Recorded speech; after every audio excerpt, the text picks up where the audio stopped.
The unbelievable story of Ameerah al-taweel, daughter of Brunei King Hassanal Bolkiah. Why did she lose her title? Ameerah al-taweel had it all. Wealth, luxury, privilege, even the title of a princess. But life as the daughter of Brunei's King Hassanal Bolkiah wasn't as perfect as it seemed. Behind the grand palace walls was a life of strict rules, constant pressure, and sacrifices few could imagine. So what really happened to Ameerah? Why did she lose her title? And what does her story reveal about what it's like to grow up in one of the world's most secretive royal families? This isn't just a story about royalty. It's about finding your voice, breaking free from expectations and standing up for yourself, even when the whole world is watching. Stick with us as we discuss the story of Princess Ameerah and her struggles with the royal family. Brunei, a tiny nation in Southeast Asia, may not always make global headlines, but it has incredible wealth and a unique royal family that makes it quite an interesting place. Thanks to its massive oil and natural gas reserves, which account for over 90% of its GDP, Brunei has one of the richest economies in the world. With a GDP per capita of approximately $31,000, it ranks amongst the highest globally, which shows just how profitable its economy is. All of this wealth is controlled by one man, Sultan Hassanal Bolkiah, whose fortune is estimated to be over $20 billion, making him one of the richest monarchs alive. And trust me, the Sultan knows just how to enjoy his money. His home, Istana Nurul Iman, is the largest residential palace in the world, covering 2.2 million square feet, with more than 1,700 rooms, gold-covered decorations, and even an air-conditioned stable for his 200 horses. He also has a massive car collection rumoured to include over 500 Rolls-Royces, part of a fleet of more than 7,000 luxury vehicles. The Sultan's life is the stuff of legends. His palace, Istana Nurul Iman, is the largest residential palace in the world, with over 1,700 rooms, gold-plated fixtures, and even an air-conditioned stable for his prized horses. His personal fleet of luxury cars, including hundreds of Rolls-Royces, is unmatched. But beyond the luxury, the Sultan is known and deeply respected as a very devout Muslim, who leads a traditional and conservative Islamic monarchy and upholds the core values of Islam. He is not just the leader of Brunei, but also the symbol of its Islamic identity.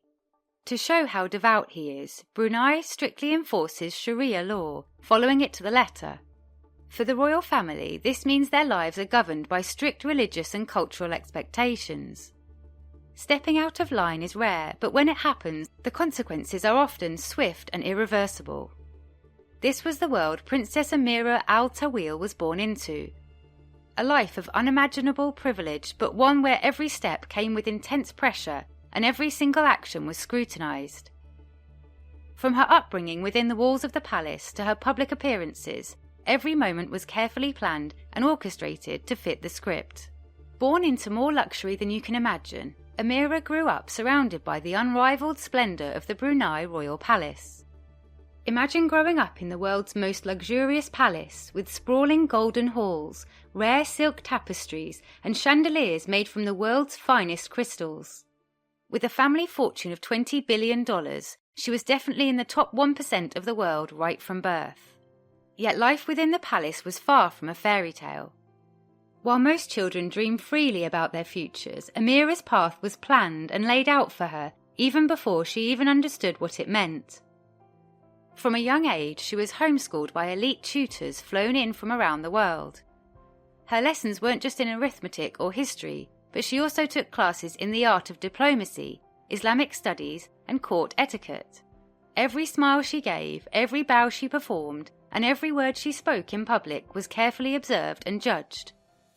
Every move was rehearsed and practiced repeatedly until she had perfected it, leaving no room for mistakes.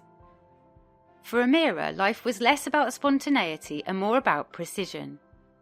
For Ameerah, her childhood wasn't just defined by what she was taught or the privileges she enjoyed. It was also shaped by what was taken away. And one defining loss was her mother. In 2010, when Ameerah was still a child, her parents divorced. Azrinaz was suddenly stripped of her royal title and chased away from the palace. For Ameerah, this wasn't just a change in family dynamics, it was the loss of her mother's comforting presence, leaving a void that would define much of her young life. The divorce didn't just affect Ameerah's family life, it had much deeper consequences. You see, in Brunei, royal protocols are pretty strict and there's little room for flexibility. When her parents separated, Ameerah, like other children of royal unions, stayed under the custody of the reigning monarch. This meant she was raised entirely within the palace, where tradition and duty took priority over any personal desires she might have had. It also meant she wasn't allowed to see her mother and was kept under strict restrictions. For Ameerah, loyalty and obedience weren't options, they were demands. Any deviation from the family's expectations wasn't just seen as disobedience, it was viewed as a betrayal of the monarchy and everything it represented. Even as Ameerah played her role perfectly in public, there were hints that not all was well. Those close to the family later described her as someone struggling between the pressures of her royal responsibilities and her growing desire to find her own voice. Beneath the poise and perfection, Ameerah was a young woman caught between two worlds. Now, to the outside world, the Brunei royal family might have appeared like a picture-perfect, harmonious family. But behind all that splendour of the palace walls, the reality was far more complex. With multiple marriages and relationships and children from different unions, the family's structure was a tangled web of relationships. Underneath the surface, there were divided loyalties, secrets, and unspoken rivalries like you'd find in any family dynamic. Ameerah wasn't spared from these struggles. Insiders say her father, Sultan Hassanal, was so devoted to tradition and duty that emotional warmth was often never on the table. For Ameerah, it was hard to tell the difference between her father's love and his strict expectations of loyalty and obedience. Everything was just about maintaining a public appearance and performing well-planned and rehearsed moves. Her mother's absence only made this emotional distance even more difficult to bear. After her parents' divorce, Azrinaz, Ameerah's mother, was removed from the palace and largely cut off from her children. Although she tried to maintain some connection, strict royal protocols made this almost impossible. Azrinaz turned to social media to express her feelings, sharing heartfelt posts that hinted at her longing for her children. One message stood out: "No amount of wealth can fill the void of a mother's love." This subtle message must have resonated with Ameerah a whole lot. For years, Ameerah seemed to play her role perfectly, never stepping out of line. But the first signs of tension became clear when she missed her younger brother Prince Mateen's extravagant wedding reception.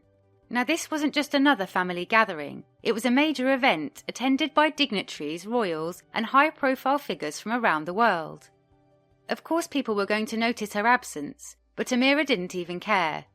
Her absence sent shockwaves through the media and sparked rumours about her relationship with the royal family. So why wasn't she there? Some speculated that it was due to personal conflicts, possibly with her brother or even her father. Others suggested it was a quiet act of rebellion. Either way, her decision to stay away was really daring, and I'm sure the king must have even been provoked by this. In a monarchy where public appearances are crucial, deciding to miss such an event wasn't just a breach of etiquette, it was a bold and loud statement. So why did she lose her title? Well, the truth is, we don't know for sure because the royal family never revealed the reason, something that's typical of Brunei's secretive royal affairs. But that hasn't stopped the speculation. Some believe it was because of Ameerah's growing independence and her reluctance to fully conform to palace traditions. Others point to her absence at key family events, like her brother Prince Mateen's wedding reception, as a sign of tension within the family. There's also a theory that the Sultan made the decision strategically to maintain control and protect the monarchy's image from any internal disagreements or controversies. Whatever the reason, losing her title was a major turning point in Ameerah's life. It marked the end of her official role in the royal family, but might also have been the beginning of her journey to find herself and live life on her own terms. In recent years, Ameerah has started to share small glimpses of her personal struggles. Through quiet social media posts and rare interviews, she has spoken about the emotional challenges of growing up in a world where duty came before personal freedom. one of her most powerful comments was about the sacrifices she made as a royal. "I've learnt to smile even when my heart feels heavy," she once shared in private. For Ameerah, living up to tradition often meant putting her own happiness aside. Her words have inspired many, especially young women, who see her as a quiet symbol of strength and defiance against rigid expectations. While she still respects her family's values, it's clear Ameerah is creating her own path, one that honours her past but doesn't let it define her. As Ameerah steps into the next phase of her life, one question remains: what's next for her? Will she keep pushing against royal traditions, or will she find a way to balance her individuality with her family's expectations? Some think she might use her platform to speak out for causes she cares about, like women's rights or education. Others believe she could step back from the public eye and live a quieter, more private life. What's clear is that Ameerah's story isn't over. It's a story of strength, self-discovery, and the challenge of balancing personal freedom with family duty. So there you have it, the fascinating story of Princess Ameerah, a member of one of the most powerful families in the world, yet someone who dared to carve her own path. What do you think about her journey? Does Ameerah deserve what she's been through? Could the Sultan have handled things differently? We'd love to hear your thoughts in the comments below. Don't forget to like this video, hit that subscribe button, and stay tuned for more intriguing stories. See you next time.